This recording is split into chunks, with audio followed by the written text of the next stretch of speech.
ಹರಿ ಓಂ ಶ್ರೀ ಗುರುಭ್ಯೋ ನಮಃ. ಸದಾಶಿವಸಮಾರಂಭಾಂ ಶಂಕರಾಚಾರ್ಯಮಧ್ಯಮಾಂ ಅಸ್ಮದಾಚಾರ್ಯಪರ್ಯಂತಾಂ ವಂದೇ ಗುರುಪರಂಪರಾಂ. ಶ್ರುತಿಸ್ಮೃತಿಪುರಾಣಾನಾಂ ಆಲಯಂ ಕರುಣಾಲಯಂ ನಮಾಮಿ ಭಗವತ್ಪಾದಂ ಶಂಕರಂ ಲೋಕಶಂಕರಂ. ಭಾರತೀ ಕರುಣಾಪಾತ್ರಂ ಭಾರತೀ ಪದಭೂಷಣಂ ಭಾರತೀ ಪದಮಾರೂಢಂ ಭಾರತೀ ತೀರ್ಥಮಾಶ್ರಯೇ ವಿದ್ಯಾವಿನಯ ಸಂಪನ್ನಂ ವೀತರಾಗಂ ವಿವೇಕಿನಂ ವಂದೇ ವೇದಾಂತ ತತ್ವಜ್ಞಂ ವಿದುಶೇಖರ ಭಾರತೀಂ ಸದ್ಗುರು ಚರಣಾರವಿಂದಾಭ್ಯಾಂ ನಮಃ. ಶ್ರೀರಾಮಚಂದ್ರ ಪರಬ್ರಹ್ಮಣೇ ನಮಃ. ರಾಮಭಕ್ತ ಹನುಮಂತನೇ ನಮಃ. ಎಲ್ಲ ಬಂಧುಗಳೇ, ನಾವು ಕಳೆದ 5 ದಿನಗಳಿಂದ ಏನು ರಾಮಾಯಣ ಅಂತರ್ಗತವಾದಂತಹ ಸುಂದರಕಾಂಡವನ್ನು ಕೇಳ್ತಾ ಬರ್ತಾ ಇದ್ದೀವಿ. ನಾನು ತುಂಬ ಪೀಠಿಕೆಯನ್ನೇನು ಹೇಳೋಕೆ ಹೋಗೋದಿಲ್ಲ, ನಿನ್ನೆ ವಿಚಾರವನ್ನು ಮಾತಾಡೋದು ಇಲ್ಲ. ಯಾಕಾದರೆ ಇನ್ನೂ ಸಾಕಷ್ಟು ದೂರ ಪ್ರಯಾಣವಿದೆ, ಸಾಕಷ್ಟು ವಿಷಯಗಳನ್ನು ನಾವು ಹೇಳಬೇಕಾಗಿದೆ. ಹಾಗಾಗಿ ನಿನ್ನೆಯ ಒಂದು ಸಂಚಿಕೆಯಲ್ಲಿ ನಾವು ಸೀತೆಯನ್ನು ಹನುಮಂತ ನೋಡಿದ ಅನ್ನುವಂಥ ಜಾಗಕ್ಕೆ ನಿಲ್ಲಿಸಿದ್ವಿ. ಏವಂ ಸೀತಾ ತಥಾ ದೃಷ್ಟ ಸೃಷ್ಟ ಪವನ ಸಂಭವ. ಸೀತೆಯನ್ನು ನೋಡಿದಂತಹ ಹನುಮಂತ ತುಂಬ ಖುಷಿಯಾದ ಅಂಥ ಜಾಗದಲ್ಲಿ ನಿಲ್ಲಿಸಿದ್ವಿ ಅಂತ.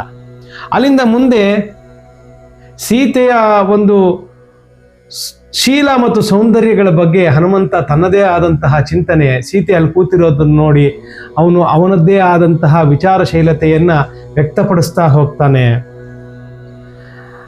ರಾಮಸ್ಯ ವ್ಯವಸಾಯಾಜ್ಞಾ ಲಕ್ಷ್ಮಣಸ್ಯ ಚ ಧೀಮತಃ ನಾತ್ಯರ್ಥಂ ಕ್ಷುಭ್ಯತೆ ದೇವೀಂ ಗಂಗೇವ ಜಲಗಾಮಗೆ. ಗಂಗಾದೇವಿ ಮಲಿನವಾಗುವುದಿಲ್ಲ. ಎಷ್ಟೇ ಅದರೊಳಗಡೆ ಕಸ ಕೊಳೆ ಆದರೂ, ಎಷ್ಟೇ ಜನ ಅಪವಿತ್ರರಾದಂತಹ ಜನ ಅಲ್ಲಿ ಸ್ನಾನ ಮಾಡಿದರೂ ಆ ಗಂಗಾದೇವಿ ಮಲಿನವಾಗುವುದಿಲ್ಲ ಅಂಥೇಳಿ ಹನುಮಂತರು ಸೀತೆಯ ಬಗ್ಗೆ, ಶೀಲದ ಬಗ್ಗೆ, ಸೀತೆಯ ಸೌಂದರ್ಯದ ಬಗ್ಗೆ ವಿಶೇಷವಾಗಿ 16ನೇ ಸರ್ಗ ಪೂರ್ತಿ ಅದೇ ವಿಚಾರಣೆ ಹೇಳ್ತಾ ಹೇಳ್ತಾ ಹೇಳ್ತಾ ಹೋಗ್ತಾರೆ. ತನ್ನ ಎಷ್ಟು ಅವಳು ಆ ಸೀತೆ ಏನು ಸುಖ ಸೌಭಾಗ್ಯದ ಐಶ್ವರ್ಯದ ಪಲ್ಲಂಗದ ಮೇಲೆ ಇರಬೇಕಾದಂಥ ಸೀತಾದೇವಿ ಮತ್ತು ರಾಮನ ಒಂದು ಪಟ್ಟಾಭಿಷೇಕದ ಒಂದು ಮುಹೂರ್ತ ನಿರ್ಣಯವಾಗುವವರೆಗೂ ಸೀತಾ ಇದ್ದಂತಹ ಸುಖದ ಸುಪ್ಪತ್ತಿಗೆಯ ಒಂದು ಸಂದರ್ಭ, ಇವೆಲ್ಲವನ್ನು ನೋಡ್ತಾ ಅಂತಹ ಸೀತೆ ಈಗ ಈ ಒಂದು ಅಶೋಕವನದಲ್ಲಿ ಶಿಶುಪಾ ವೃಕ್ಷದ ಕೆಳಗೆ ಹೀಗಿದ್ದಾಳ ಅಂಥೇಳಿ ಒಂದ್ಸರ್ತಿ ಹನುಮಂತನಿಗೆ ಬಹಳವಾದಂತಹ ದುಃಖವಾಗ್ತದೆ. ಆದರೂ ಸೀತೆಯನ್ನು ನೋಡಿದ್ನಲ್ಲ ನಾನು, ಸೀತೆಯನ್ನು ನೋಡಿದ ಮೇಲೆ ಅವನಿಗೆ ಏನೋ ಒಂದು ಆನಂದ. ನನ್ನ ತಂದೆ ಶ್ರೀರಾಮಚಂದ್ರ ಪ್ರಭು ಈಕೆಗಾಗಿ ಹೇಗೆ ಪರಿತಪಿಸ್ತಾ ಇದ್ದಾನೆ, ಇದೆಲ್ಲವನ್ನು ಗಮನದಲ್ಲೇ ಇಟ್ಕೊಂಡು ಸಾಕಷ್ಟು ಸೀತೆಯ ವಿಚಾರವನ್ನೇ ಮಾತಾಡ್ತಾ ಹೋಗ್ತಾರೆ. ಸೀತೆ ಹೇಗಿದ್ದಾಳೆ, ಸೀತೆಯ ಮುಖಚರ್ಯ ಹೇಗಿದೆ, ಅವಳ ಕಣ್ಣುಗಳಲ್ಲಿ ದುಃಖ ಹೇಗಿದೆ, ಇವೆಲ್ಲವನ್ನು ಯೋಚನೆ ಮಾಡ್ತಾ ಮಾಡ್ತಾ ಮಾಡ್ತಾ ಹೋಗ್ತಾರೆ. ಜೊತೆಗೆ ಸೀತೆ ಇದ್ದಂತಹ ವಾತಾವರಣ ಇದೊಂದು ವಿಶೇಷವಾಗಿ ವರ್ಣನೆ ಮಾಡ್ತಾರೆ. ಸೀತೆಯ ವಾತಾವರಣ, ಅವಳ ಸುತ್ತು ಇದ್ದಂಥ ರಾಕ್ಷಸರ ಮೈಕಟ್ಟು, ವಿಕೃತವಾದಂತಹ ಕಣ್ಣುಗಳು, ವಿಕೃತವಾದಂತಹ ಮನಸ್ಸುಗಳು, ವಿಕೃತವಾದಂತಹ ಮೂಗು, ಇವೆಲ್ಲವನ್ನು ವಿಶೇಷವಾಗಿ ವರ್ಣನೆ ಮಾಡ್ತಾರೆ. ಎಷ್ಟು ಒಂದೊಂದು ಶ್ಲೋಕವು ನಿಜವಾದಂತಹ ಚಿತ್ರಣವನ್ನು ನಮ್ಮ ಮುಂದೆ ಕಣ್ಮುಂದೆ ಇಡ್ತಾರೆ ವಾಲ್ಮೀಕಿ ಮಹರ್ಷಿಗಳು. ನಿಜ ಹೇಳ್ತೀನಿ, ಸುಂದರಕಾಂಡವನ್ನು ಯಾರೆಲ್ಲ ಒಂದು ಆಸ್ತಿಕರಿದ್ದೀರಾ ದಯವಿಟ್ಟು ಒಂದು ಸಲ ಪಾರಾಯಣ ಮಾಡಿ. ಯಾರು ಒಂಚೂರು ಓದಕ್ಕೆ ಬರುತ್ತೋ ಅವರೆಲ್ಲರೂ ಓದ್ಬೋದು. ಇದನ್ನು ಬಹಳ ಬಹಳ ಸುಲಭವಾಗಿ ಇದೆ. ಹಾಗಾಗಿ ದಯವಿಟ್ಟು ಆ ಒಂದೊಂದು ಶ್ಲೋಕವನ್ನು ಓದಿ ಆಹ್ಲಾದ ಮಾಡಿ. ರಾಕ್ಷಸರು ಹೇಗಿದ್ರು, ಒಬ್ಬಳು ಉದ್ದ ಮೂಗಿನವಳಿದ್ದಳು, ಒಬ್ಬ ಅಗಲ ಮೂಗಿನವಳಿದ್ರು, ಮೂಗಿನ ಹೊಳ್ಳೆಗಳೇ ದೊಡ್ಡದಾಗಿತ್ತು, ಕಣ್ಣುಗಳು ಆಕರ್ಣ ಅಂತ ಒಂದು ಕಿವಿ ಉಗಳವರೆಗೆ ಕಣ್ಣುಗಳಿದ್ದವಳು, ಬಾಯಿ ಅಗಲವಾಗಿದ್ದು 2 ಹಲ್ಲು ಒಳಗೆ ಬಂದಿದ್ದವಳು, ತನ್ನ ದವಡೆಯಿಂದ 2 ಕೋರು ಹಲ್ಲುಗಳು ಬಂದಿದ್ದವಳು, ಕಣ್ಣುಗಳು ಕೆಂಪಾಗಿರುವವಳು, ಒಂದೇ ಕಣ್ಣಿರುವವಳು, 4 ಎಷ್ಟು ವಿಚಿತ್ರ ವಿಚಿತ್ರ ವಿಚಿತ್ರ ರಾಕ್ಷಸಿಗಳು ಅನ್ನೋದನ್ನ ಈ ರೀತಿಯಾಗಿ ವರ್ಣನೆ ಮಾಡಿ ಅಂತಹ ರಾಕ್ಷಸರಿರುವಂತಹ ಜಾಗದಲ್ಲಿ ಸೀತೆಯು ಭಯಭೀತಳಾಗಿದ್ದಾಳೆ. ಇದೇ ಸಂದರ್ಭ ಮೇಲೆ ಕೂತಿದ್ದಾರೆ ಹನುಮದ್ದೇವರು ಆ ಒಂದು ವೃಕ್ಷದ ಮೇಲೆ. ಕೆಳಗಡೆ ತನ್ನ ರಾವಣ ಮಹಾಪರಾಕ್ರಮಿ ರಾವಣ ಬರ್ತಾನಲ್ಲಿಗೆ ತನ್ನ ಪರಿವಾರದೊಡನೆ, ಅನೇಕ ಸ್ತ್ರೀಯರೊಡನೆ, ಅನೇಕ ಸೌಂದರ್ಯವತಿಯರೊಡನೆ, ಅವರು ದೀವಟಿಕೆಗಳನ್ನು ಹಿಡ್ಕೊಂಡಿರುವಂತಹ ಆ ಸ್ತ್ರೀಯರು ಬರ್ತಾ ಇದ್ರೆ ಆ ದೀವಟಿಕೆಗಳ ಬೆಳಗಲ್ಲಿ ಮಹಾಪ್ರಕಾಶಮಾನವಾಗಿ ರಾವಣ ಕಾಣ್ತಾನೆ ಅಂತ ಹೇಳ್ತಾರೆ. ಅಂತಹ ವೇದಾಂತ ಪಾರಂಗತ ರಾವಣ. ಆದ್ರೆ ಅವನ ಬುದ್ಧಿ ಈ ರೀತಿ ಆಗ್ಬಿಡ್ತಲ್ಲ. ಯಾಕಂದ್ರೆ ರಾಕ್ಷಸಿಯ ಬುದ್ಧಿ. ನಿನಗೆ ಎಷ್ಟು ವಿದ್ಯೆ ಇದ್ರೆ ಏನು, ವಿದ್ಯಾ ವಿನಯತಿ ಭೂಷಣಂ ಅಂತ, ವಿನಯವಿಲ್ಲದವಾಗಿ ಅಥವಾ ಆ ವಿದ್ಯೆ ಲೋಕ ಕಲ್ಯಾಣಕ್ಕಾಗಿ ಪ್ರಯೋಗ ಆಗದೆ ಇದ್ರೆ ಆ ವಿದ್ಯೆ ಯಾವುದಕ್ಕೂ ಕೆಲ್ಸಕ್ಕೆ ಬರಲ್ಲ. ಇನ್ನೆಷ್ಟೇ ವಿದ್ಯಾವಂತನಾದ್ರೂ ಅಷ್ಟೇ ಅನ್ನೋ ತರದಲ್ಲಿ ಇಲ್ಲಿ ಹನುಮಂತ ದೇವರ ಮುಂದೆ ನಮಗೆ ವಾಲ್ಮೀಕಿ ಮಹರ್ಷಿಗಳು ತೋರಿಸ್ಕೊಡ್ತಾ ಹೋಗ್ತಾರೆ. ರಾವಣ ಬಂದವನೇ ಸೀತೆಯ ಬಗ್ಗೆ ಅನೇಕ ರೀತಿಯ ಮಾತುಗಳಾಗ್ತಾನೆ, ಸೀತೆಯ ಸೌಂದರ್ಯವನ್ನು ವರ್ಣಿಸ್ತಾ ಹೋಗ್ತಾನೆ. ನಾನು ಅಂಥವನು, ನಾನು ಇಂಥವನು, ನನ್ನ ಬಗ್ಗೆ, ಅವನ ಬಗ್ಗೆ. ಅದು ಒಂದು ಚೇಷ್ಟೆಗಳು. ಈಗ ಸಾಕಷ್ಟು ಜನ ಇರ್ತಾರೆ, ನಾನು ಹಾಗೆ, ನನ್ಗೆ ಅವ್ರಿಗೆ ಗೊತ್ತು, ನನಗೆ ಇವ್ರಿಗೆ ಗೊತ್ತು, ಇವೆಲ್ಲ ಹೇಳ್ಕೊಳ್ತಾ ಹೋಗ್ತಾರಲ್ಲ, ಅವರೆಲ್ಲ ಮರ್ಯಾದೆಯಲ್ಲಿ ಅಧಮರು ಅಂತ. ಅವ್ರಿಗೆ ತನ್ನ ಬಗ್ಗೆ ತಾನು ಯಾಕೆ ಹೇಳ್ಕೋಬೇಕು ಅನ್ನುವಂತಹ ಸಾಮಾನ್ಯ ಪ್ರಜ್ಞೆ ಅವ್ರಿಗೆ ಇರೋದಿಲ್ಲ. ಅಥವಾ ಗೊತ್ತಿಲ್ದೇನೋ, ಕೆಲವ್ರು ಗೊತ್ತಿದ್ದು ಹೇಳ್ಕೊಳ್ತಾರೋ, ಕೆಲವ್ರು ಗೊತ್ತಿಲ್ದೇನೋ ಹೇಳ್ಕೊಳ್ತಾರೋ. ಇವೆಲ್ಲವೂ ನಮಗೆ ಅಗಮ್ಯವಾದರೂ ಆ ರಾವಣ ತಾನು ಅಂಥವನು, ತಾನು ಇಂಥವನು ಅಂತೆಲ್ಲ ಹೇಳ್ಕೊಳ್ತಾ ಹೋಗ್ತಾನೆ. ತುಂಬಾ ಭಯ ಪಡ್ತಾಳೆ ಸೀತೆ, ದುಃಖವನ್ನು ಪಡ್ತಾಳೆ. ನಾನು ಯಾಕೆ ಇಂಥ ಕಡೆ ಸಿಗಾಕೊಂಡಿದ್ದೆ ಅಂತ ಹೇಳ್ತಾಳೆ.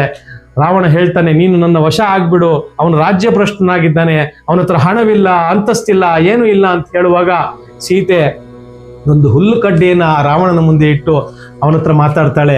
ಯಾವ ಪುರುಷನನ್ನು ನೇರವಾಗಿ ಕಣ್ಣೆತ್ತಿ ನೋಡಿ ಮಾತಾಡಲ್ಲ. ಆ ಹುಲ್ಲು ಕಡ್ಡಿಯನ್ನು ಮುಂದಿಟ್ಟು ರಾವಣನಿಗೆ ಹೇಳ್ತಾಳೆ, ಅವನು ಯಾರೇ ಆಗ್ಲಿ ಅವನು ನನ್ನ ಗಂಡ. ಎಂತಹ ಸಂದರ್ಭದಲ್ಲೂ ಆ ರಾಮನನ್ನ ಅನುಗಮಿಸ್ತೀನಿ ಅಂತ ಹೇಳಿ ಸೀತಾಮಾತೆ ಹೇಳ್ತಾ ಹೋಗ್ತಾರೆ. ಯಾವ ಶ್ಲೋಕವನ್ನು ನಾನು ಬಿಡೋದು, ಯಾವ್ದನ್ನು ಹೇಳಿಕ್ ಬಿಡಲ್ಲ, ಯಾವುದಕ್ಕೂ ಇದು ಮಾಡೋಕ್ಕಾಗಲ್ಲ. ಅದಕ್ಕೆ ಹೇಳ್ತಾನೆ ರಾವಣ, ನೀನು ವಿಚಿತ್ರಾಣಿ ಚ ಮಾಲ್ಯಾನಿ ಚಂದನಾಗ ರುಗುರ್ಯಾಣಿ, ಎಲ್ಲವನ್ನು ವಿಚಿತ್ರವಾದಂಥ ಮಾಲೆಗಳನ್ನು ಹಾಕೋ, ನಿನಗೆ ಬೇಕಾದಷ್ಟು, ನಿನ್ನ ತಲೆಯಲ್ಲಿ ಏಕವೇಣಿ, ನೀನು ಒಂದೇ ಒಂದು ಜಡೆ ಹಾಕೊಂಡಿದ್ಯಾ, ಏಕವಾಣಿ ದರಾಶಯ್ಯ ಧ್ಯಾನ ಮಲಿನಾಂಬರಾಂ, ನಿನ್ ನೆಲದಲ್ಲಿ ಮಲ್ಕೊಳ್ತಾ ಇದೆಯಾ, ಇವೆಲ್ಲವನ್ನು ತಪ್ಪಿಸ್ತೀನಿ ನಾನು, ಸುಖದ ಸುಪ್ಪತ್ತಿಗೆಯಲ್ಲಿ ಮಲಗಿಸ್ತೀನಿ, ನನ್ನ ರಾಣಿಯನ್ನಾಗಿ ಮಾಡಿಕೊಂಡು ಈ ಲಂಕಾಪತಿಯ ಒಂದು ಅಂತರ್ಪುರದಲ್ಲಿ ನೀವು ವಾಸಿಸ್ಬೋದು ಅಂತೆಲ್ಲ ಹೇಳ್ತಾ ಹೋಗ್ತಾನೆ. ಇವೆಲ್ಲದಕ್ಕೂ ಭಯ ಕೊಡದೆ, ನೀನು ಈ ರೀತಿಯಾಗಿ ನನ್ನನ್ನು ಬಯಸಕ್ಕೆ ಹೋಗಬೇಡ, ನನ್ನನ್ನು ಬಯಸಿದ್ರೆ ನೀನು ನಿನ್ನ ಮೃತ್ಯುವನ್ನು ಆಹ್ವಾನ ಮಾಡಿಸಿದಂತೆ ಅಂತ ಹೇಳ್ತಾಳೆ. ಒಂದು ಸೀತೆ ಅಂದರೆ ಅವಳು ಸೀತಾ ಮಾತೆ, ಅವಳನ್ನು ನಾವು ಸೀತೆ ಅಂತೆ ಕರಿಬಾರ್ದು, ಸೀತಾ ಮಾತೆ. ಆ ಮಾತೆಯ ಬಗ್ಗೆ ಒಂದು ಈ ರೀತಿಯಾದಂಥ ಆಲೋಚನೆ ಇಟ್ಕೊಂಡಿದ್ದೇ ಮಹಾ ತಪ್ಪು ಅಂತ. ಹೆಣ್ಮಕ್ಳು ಅಂದ್ರೆ ಅವರು ಭರತ ಮಾತೆಯ ಸದೃಶ ರೂಪ, ಆ ದುರ್ಗಾ ಮಾತೆಯ ಸದೃಶ ರೂಪ. ಅವಳಲ್ಲಿ ತಾಯಿಯನ್ನ, ತಂಗಿಯನ್ನ, ಮಾತೆಯನ್ನ ನೋಡಬೇಕೆ ಹೊರತು ಬೇರೆ ರೀತಿಯಲ್ಲಿ ನಾವು ಹೇಗೆ ಅವರನ್ನು ನೋಡೋದು? ಇವೆಲ್ಲವನ್ನು ನಮ್ಗೆ ತಿಳಿಸ್ಕೊಳ್ತಾ ಹೋಗ್ತಾಳೆ ಸೀತಾದೇವಿ. ರಾವಣಿಗೆ ಬಹಳ ಹಿತವಾಕ್ಯಗಳನ್ನು ಹೇಳ್ತಾಳೆ. ನೀನು ಈ ರೀತಿಯಾದಂಥ ಆಸೆಯನ್ನು ಇಟ್ಕೋಬೇಡ, ಇನ್ನಂಥ ಒಬ್ಬ ನಾಯಕನಿದ್ರೆ ಈ ಒಂದು ದೇಶಕ್ಕೆ ಅದು ಅನಾಹುತ ಅಂತ. ನೋಡಿ ಎಂತಹ ಮಾತು. ದೇಶಕ್ಕೆ ಅನಾಹುತ ಬರೀ ಏನು ಅವ್ರು ಮಾಡುವಂಥ ಕೆಟ್ಟ ಕೆಲಸಗಳೆಲ್ಲ ಜನರು ಹೇಗಿರ್ತಾರೆ ಅಂತಲ್ಲ, ಯಥಾ ರಾಜ ತಥಾ ಪ್ರಜಾ ಅಂತ ಆಗ್ಬಿಡುತ್ತೆ. ನಾಯಕನಾದವನು ಸದೃಶನಾಗಿರಬೇಕು, ಅವನು ದೃಢವಾದಂಥ ಸಂಕಲ್ಪ ನಿರ್ಧಾರಗಳನ್ನು ತಗೊಳ್ಳೋನಾಗಿರ್ಬೇಕು, ಧರ್ಮಿಷ್ಠನಾಗಿರ್ಬೇಕು ಅಂತೆಲ್ಲಾನು ಹೇಳ್ತಾರೆ.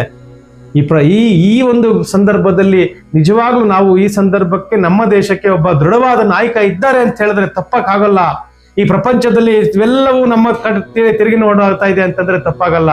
ಹಾಗಾಗಿ ಅಂತಹ ನಾಯಕನಿರಬೇಕು ಅಂತ ರಾವಣನ್ಗೆ ಹೇಳ್ತಾಳೆ. ನಿನ್ನಂತ ನಾಯಕರಿದ್ರೆ ಈ ಒಂದು ದೇಶ ಹಾಳಾಗುತ್ತೆ, ಪ್ರತಿ ಮನೆಯಲ್ಲಿ ವಿಧವೆಯರಾಗ್ತಾರೆ, ವಿಧವೆಯರ ಆಕ್ರಂದನ ಬರ್ತದೆ, ಮಕ್ಕಳು ತಂದೆ ತಾಯಿಗಳಿಲ್ದಿರೋರಾಗ್ತಾರೆ, ಎಲ್ಲವನ್ನು ಹೇಳ್ತಾ ಹೋಗ್ತಾಳೆ.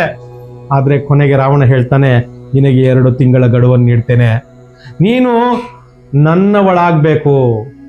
ಸೀತೆ ಎಲ್ಲವನ್ನು ನಿರಾಕರಿಸ್ತಾಳೆ.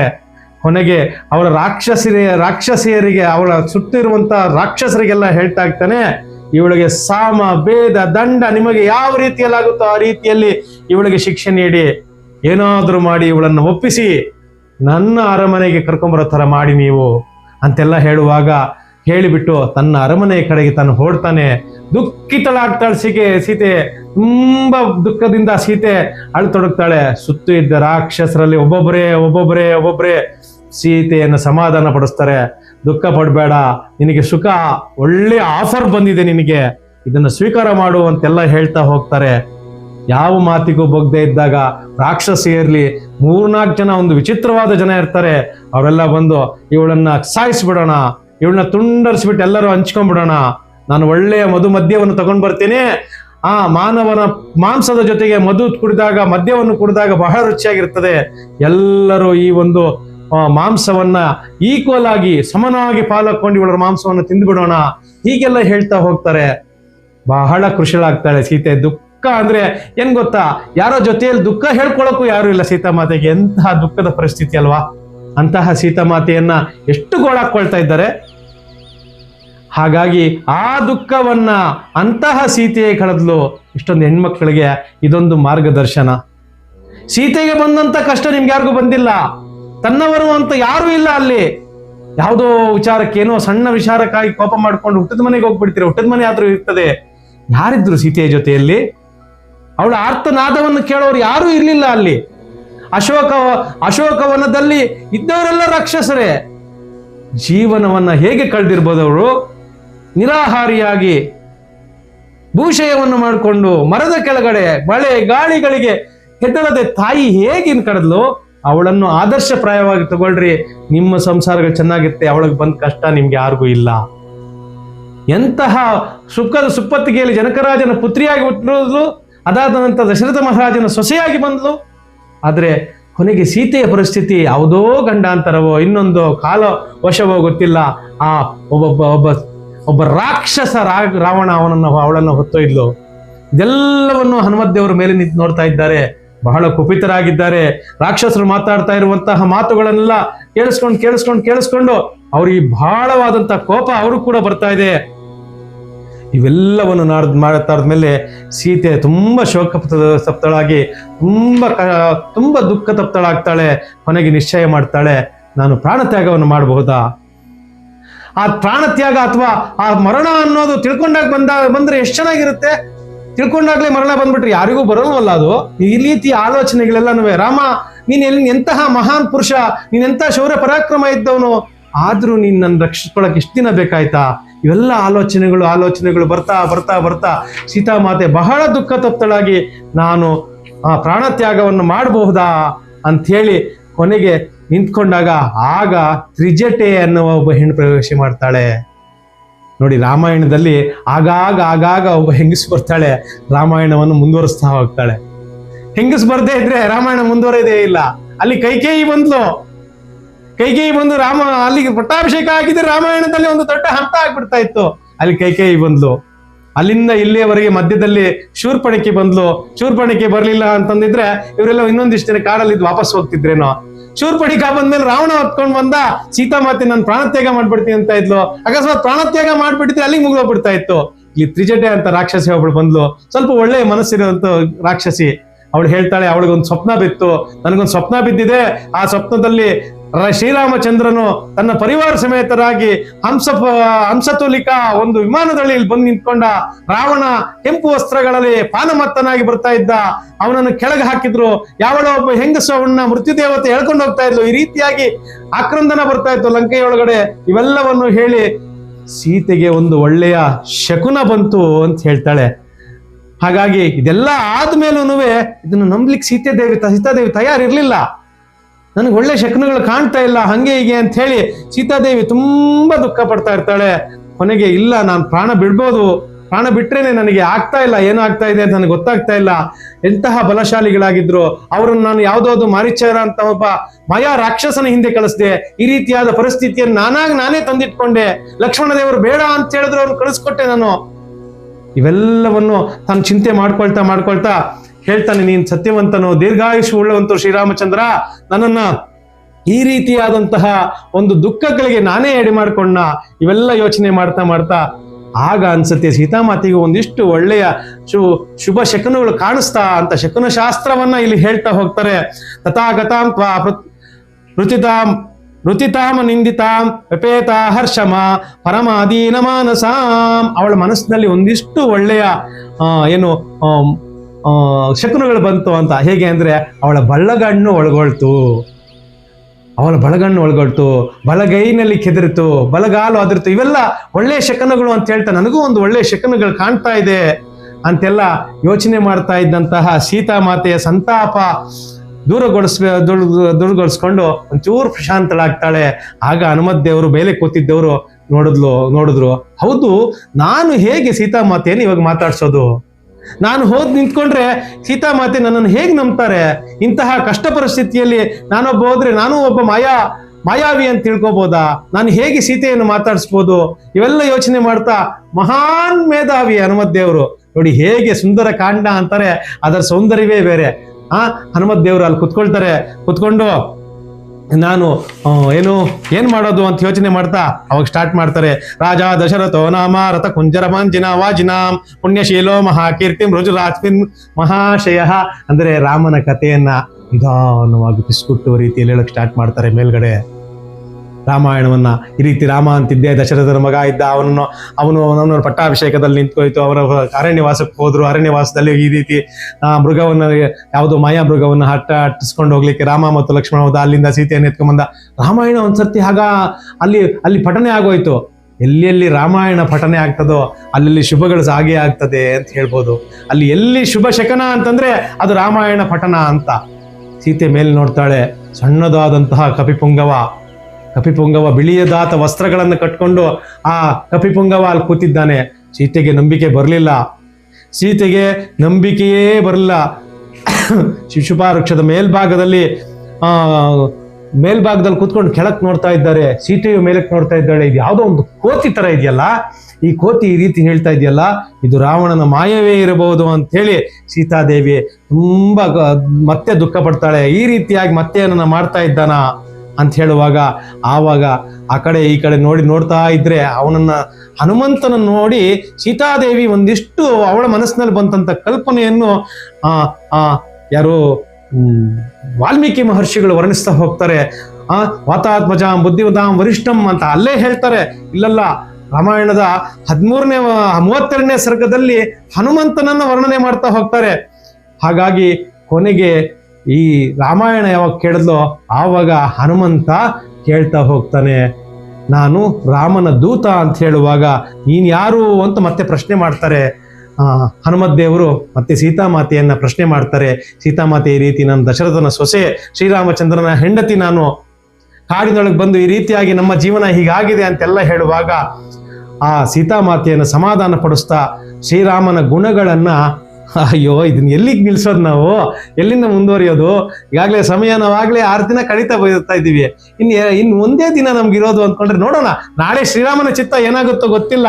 ಇವತ್ತಂತೂ ಶ್ರೀರಾಮನ ವರ್ಣನೆಯನ್ನು ಮಾಡಿ ಇವತ್ತಿನ ಸಂಚಿಕೆಯನ್ನಂತೂ ನೋಡೋಣ. ಶ್ರೀರಾಮನ ವರ್ಣನೆಯನ್ನು ಮಾಡ್ತಾ ಹೋಗ್ತಾರೆ. ಶ್ರೀರಾಮ ಹೇಗಿದ್ದ, ಶ್ರೀರಾಮನ ಹೇಗಿತ್ತು, ಅವನ ಕಣ್ಣುಗಳು ಹೇಗಿದೆ, ರಾಮನ ಶರೀರದಲ್ಲಿರುವಂತ ಶುಭ ಲಕ್ಷಣಗಳು ಅಂತ. ಯಪ್ಪ, ಏನ್ ಮಾಡೋದು, ಇದನ್ನು ಹೇಗೆ ವರ್ಣನೆ ಮಾಡೋದು? ಒಂದೊಂದು ಶ್ಲೋಕವು ಅಮೃತ ತುಲ್ಯ. ಈ ಶ್ಲೋಕಗಳನ್ನು ಹೇಳೋದೇ ಒಂದು ಕಷ್ಟವಾದಂಥದ್ದು. ಹಾಗಾಗಿ ಹೇಗೋ ಮುಂದುವರಿಸ್ಬೇಕು. ಒಂದಿಷ್ಟು ಸೂಕ್ಷ್ಮತೆಗಳನ್ನು ಮಾತ್ರ ನಾವು ಹೇಳ್ತಾ ಇದ್ದೀವಿ.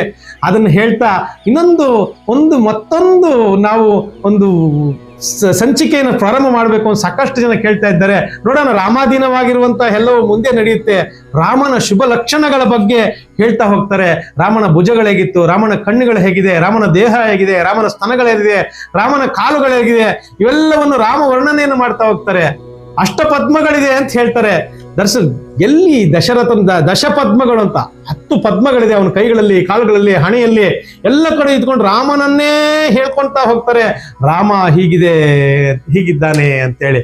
ಸೀತಾದೇವಿಗೆ ಬಹಳವಾದಂತಹ ಒಬ್ಬ ಪುರುಷೋತ್ತಮ ಹೇಗಿರ್ತಾನೆ ಅಂತ ಅಲ್ಲಿಯವರೆಗೂ ಶ್ರೀರಾಮನನ್ನು ಸೀತೆ ಹೇಗೆ ದರ್ಶನ ಮಾಡಿದ್ಲು ಗೊತ್ತಿಲ್ಲ. ಆದ್ರೆ ಹನುಮಂತನು ಈ ರೀತಿ ಹೇಳ್ತಾ ಹೋಗ್ತಾರೆ. ಹಾಗಾಗಿ ಸೀತಾಮಾತೆ ಹೇಳ್ತಾಳೆ, ನಾನು ಬಹಳ ಕಷ್ಟದಲ್ಲಿದ್ದೀನಿ, ರಾಮನನ್ನ ಬಂದು ಬೇಗ ಕರ್ಕೊಂಡು ಹೋಗು ಅಂತ ಹೇಳುವಾಗ ವಾನರ ಹೇಳ್ತಾನೆ, ತಾಯಿ ಒಂದು ಕೆಲಸ ಮಾಡೋಣ, ರಾಮನಿಗೆ ಅಷ್ಟು ಪರಾಕ್ರಮ ಎಲ್ಲ ಇದೆ, ಅವನಿಗೂ ಈ ರೀತಿ ಸಂಧಿ ಆಗಿದೆ, ಅವರ ಸೈನ್ಯದಲ್ಲಿ ಬಂದು ಕರ್ಕೊಂಡು ಹೋಗೋದು ಸರಿ, ನನಗೀಗ ಅನಿಸ್ತಾ ಇದೆ ನೀನ್ ನನ್ನ ಜೊತೆಲಿ ಬಂದ್ಬಿಡು ಅಂತ. ಹೋಗ್ಬಿಡ್ಬೋದಾಗಿತ್ತಲ್ವಾ ಸೀತಾಮಾತೆ? ಆದ್ರೆ ಆಗ ಹೇಳ್ತಾಳೆ ಸೀತಾಮಾತೆ, ನೀನ್ ಇಷ್ಟಿದೆಯಲ್ಲ, ನನ್ಗೆ ಹೇಗೆ ಕರ್ಕೊಂಡು ಹೋಗ್ತೀಯ ಅಂತ. ಅಮ್ಮ, ನೀನು ನನ್ನ ಇಷ್ಟ ಅಂತ ಅನ್ಕೋಬೇಡ. ಸುಗ್ರೀವನ ಒಂದು ಆಸ್ಥಾನದಲ್ಲಿ ಅಥವಾ ಅವನ ಸೈನ್ಯದಲ್ಲಿ ಇರುವಂತಹ ಚಿಕ್ಕವನ್ ನಾನು. ನನ್ನಷ್ಟು 100 ಪರಾಕ್ರಮಿಗಳಿದ್ದವರು ಸಾಕಷ್ಟು ಜನ ಇದ್ದಾರೆ, ನನ್ನಷ್ಟು ಸಾವಿರಾರು ದೊಡ್ಡ ಜನ ಪರಾಕ್ರಮಿಗಳು ಇದ್ದಾರೆ. ಆದ್ರೆ ಅವರಲ್ಲಿ ಚಿಕ್ಕವನ ನಾನು ಹೀಗಿದ್ದೀನಿ ನೋಡು ಅಂತ ತನ್ನ ಒಂದು ಶರೀರವನ್ನು ಬೆಳೆಸ್ತಾ ಬೆಳೆಸ್ತಾ ಬೆಳೆಸ್ತಾ ಬೆಳೆಸ್ತಾ ಬೆಳೆಸ್ತಾ ಹೋಗ್ತಾರೆ. ಅಮ್ಮ, ನೀನೊಬ್ಬಳೇ ಅಲ್ಲ, ಇಡೀ ಲಂಕೆಯನ್ನು ರಾವಣನ ಸಹಿತ ನಾನು ಅದನ್ನ ಹೆಬ್ಬಿಸ್ ಮೇಲೆ ಕರ್ಕೊಂಡು ಹೋಗ್ಬಿಟ್ಟು ಪ್ರಶ್ರವಣ ಪರ್ವತದ ಮೇಲಿರುವಂತ ರಾಮಮಂದಿರನ ಚಂದ್ರನ ಪಾದದ ಮೇಲೆ ಸುಗ್ರೀವನ ಪಾದಗಳ ಹತ್ರ ಹೇಳ್ತೀನಿ, ಅಷ್ಟು ಶಕ್ತಿವಂತನಾಗಿದ್ದೀನಿ, ನನ್ನ ಬೆನ್ನಿನ ಮೇಲೆ ನೀನು ಕುತ್ಕೋ, ನಿನ್ನನ್ನ ಇದ್ರಲ್ಲಿ 100 ಯೋಜನೆ ದಾಟಿಸಿ ವಾಪಸ್ ಕರ್ಕೊಂಡು ಹೋಗ್ಬಿಡ್ತೀನಿ, ನಾನು ನಿನ್ನನ್ನ ಶ್ರೀರಾಮನ ಮುಂದೆ ನಿನ್ನನ್ನು ಸೇರಿಸ್ತೀನಿ. ರೋಹಿಣಿ ಚಂದ್ರನು ಹೇಗೆ ಸೇರ್ತಾರೋ ಅದೇ ರೀತಿಯಾಗಿ ನಾನು ನಿನ್ನನ್ನು ಕರ್ಕೊಂಡು ಹೋಗ್ಬಿಟ್ಟು ಅಲ್ಲಿ ಇಟ್ಬಿಡ್ತೀನಿ, ನೀನೇನು ಭಯ ಪಡಬಾರ್ದ ಅಂತ ಅಂದ್ಬಿಟ್ಟು ಹೇಳಿದಾಗ, ಹನುಮಂತ ನೀನು ಹೇಳೋದೇನೋ ಸರಿನಪ್ಪ, ಆದ್ರೆ ನಿನ್ನ ಬೆನ್ನ ಮೇಲೆ ನಾನು ಕೂತ್ಕೊಂಡು ಬರುವಾಗ ಆ ಒಂದು ವೇಗಕ್ಕೆ ನಾನು ತಡ್ಕೊಳ್ತೀರ ಕೆಳಗೆ ಬಿದ್ದುಬಿಟ್ರೆ ಮೀನುಗಳು ಸಮುದ್ರವಾಸಿಗಳು ನಾನು ತಿನ್ಬೋದು. ನಿನ್ ಮೇಲೆ ಕೂತ್ಕೊಳ್ಳುವಾಗ ಇಲ್ಲಿರುವಂತ ರಾಕ್ಷಸರೆಲ್ಲ ಸೇರಿ ನಿನ್ನನ್ನು ನನ್ನ ಇಬ್ರು ಸೇರಿ ಸಂಹಾರ ಮಾಡಿಬಿಡ್ಬೋದು. ಆಗ ರಾಮ ದುಃಖ ಪಡ್ತಾನಲ್ವಾ. ಜೊತೆಗೆ ಇನ್ನೊಂದು ಅಡ್ಡಿ ಇದೆ, ಏನು ಅಂತಂದ್ರೆ, ಇದುವರೆಗೂ ನನಗೆ ಅರಿತಂತೆ ಒಂದೇ ಒಂದು ರಾವಣ ನನ್ನನ್ನು ಎತ್ತಿಕೊಂಡು ಬರುವಾಗ ಬಿಟ್ರೆ ಉಳಿದ ಯಾವ ಕ್ಷಣದಲ್ಲೂ ನಾನು ಯಾವ ಪರಪುರುಷನನ್ನು ನಾನು ಸ್ಪರ್ಶ ಮಾಡಿಲ್ಲ. ನನ್ನ ದೇಹದಲ್ಲಿ ಜೀವ ಇರುವವರೆಗೂ ನಾನು ಪರಪುರುಷನನ್ನು ಸ್ಪರ್ಶ ಮಾಡುವುದಿಲ್ಲ. ಹಾಗಾಗಿ ನಿನ್ನನ್ನು ಹತ್ತಬೇಕಂದ್ರೆ ನಿನ್ನನ್ನು ಸ್ಪರ್ಶ ಮಾಡಬೇಕು. ಹಾಗಾಗಿ ಅದಾಗದ ಕೆಲಸ. ನೀನು ಹೋಗಿ ಶ್ರೀರಾಮಚಂದ್ರನನ್ನ ಕರ್ಕೊಂಡು ಬಾ, ಅವನು ಬಂದು ಇಲ್ಲಿರುವಂತಹ ರಾವಣನ ಎಲ್ಲವನ್ನು ಅಂತ್ಯಗೊಳಿಸಿ ಅವನು ನನ್ನನ್ನು ಕರ್ಕೊಂಡೋಗ್ಲಿ ಅಂತ ಹೇಳುವಷ್ಟೊತ್ತಿಗೆ ಶ್ರೀರಾಮಚಂದ್ರನ ಒಂದು ವಿಶೇಷವಾದಂತಹ ಒಂದು ಸ್ಮರಣೆ ಆಯಿತು. ಈ ಸಂದರ್ಭದಲ್ಲಿ ನಾವು ಈ ಸಂಚಿಕೆಯನ್ನು ಮುಗಿಸ್ತಾ ನಾಳೆಯಿಂದ